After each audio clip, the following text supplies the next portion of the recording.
বৌমা, বৌমা, আমার ননদ আসতেছে, তাড়াতাড়ি বাড়িঘর ক্লিন করো। কি ব্যাপার? মা হঠাৎ করে তার ননদের সাথে এত খুশি হচ্ছে, কারণটা কি? শোনো বৌমা, অনেক দিন পরে আমার ননদ আসতেছে, তার আদর যত্নর যেন কোনো কমতি না হয়।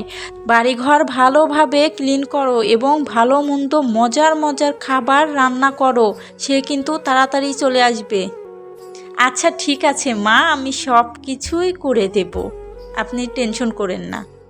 কিচ্ছু বুঝতে পারছি না, যে ননদের খোঁজ খবরই রাখে না, সে আসাতে এত খুশি হঠাৎ, কারণটা কি?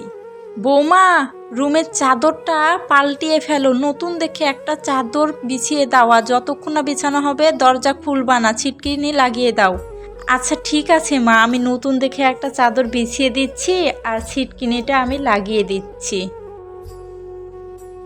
সব কিছু মাথার উপর দিয়ে যাচ্ছে, হঠাৎ করে এত আদর কেন? আরে আপা, আপনি চলে এসেছেন, আসেন আসেন, রুমের ভেতরে আসেন। আরে ভাবি, এত ব্যস্ত হতে হবে না। কেমন আছেন বলেন? তারপর আপনার পরিবারের সবাইকে তো দেখতে পারছি না, কেমন আছেন আপনি? এই তো আপা, ভালো আছি, আপনাকে দেখে আমার মন আরো ভালো হয়ে গেছে। কিন্তু ভাবি, আপনার বৌমা তো মনে হয় আমাকে চিনতে পারেনি। এটা কে? আমি তো ঠিক চিনতে পারছি না। আরে তোমাকে বললাম না যে আমার ননদ আসবে, এটাই তো আমার সেই ননদ। চাও এনার জন্যে কিছু নাস্তার ব্যবস্থা করো। ঠিক আছে মা, যাইতেছি। গ্রামে বিয়ে দিয়েছেন নাকি ছেলের?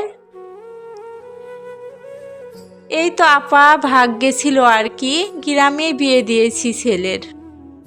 তো আমাকে বলতেন, আমি একটা শহরের স্মার্ট সুন্দর দেখতে মেয়ে খুঁজে দিতাম। রান্না বাড়া তো করতে হবে, মেহমান এসেছে, কি যে রান্না করব, মাকে কিভাবে ডাকবো, দেখি ডাকি মাকে।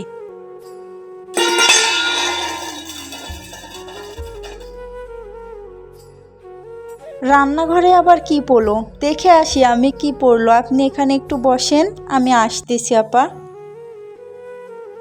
বৌমা, কি পড়লো?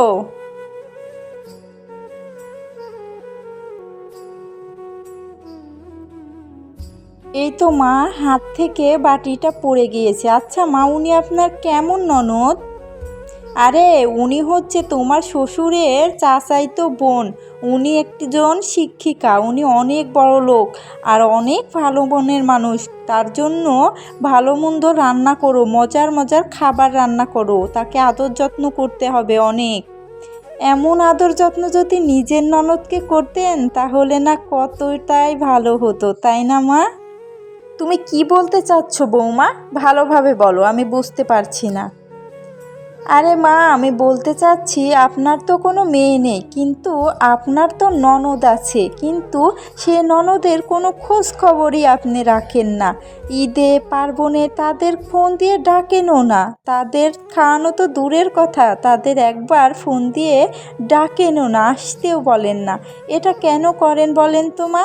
এই কারণে বলতেছি, এই ননদকে যত না আপনি আদর যত্ন করছেন, এর এক কোনাও যদি আপনার ননদকে করতেন তাহলে হয়তো কতটাই ভালো হতো, সেও অনেক খুশি হতো, তাতে আমার শ্বশুরও অনেক খুশি হতো। আম্মা, ঠিক আছে বৌমা, আমি বুঝতে পেরেছি।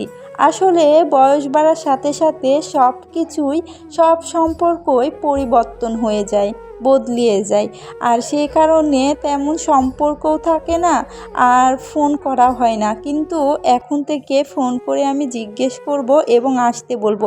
তুমি রান্নাটা তাড়াতাড়ি করো।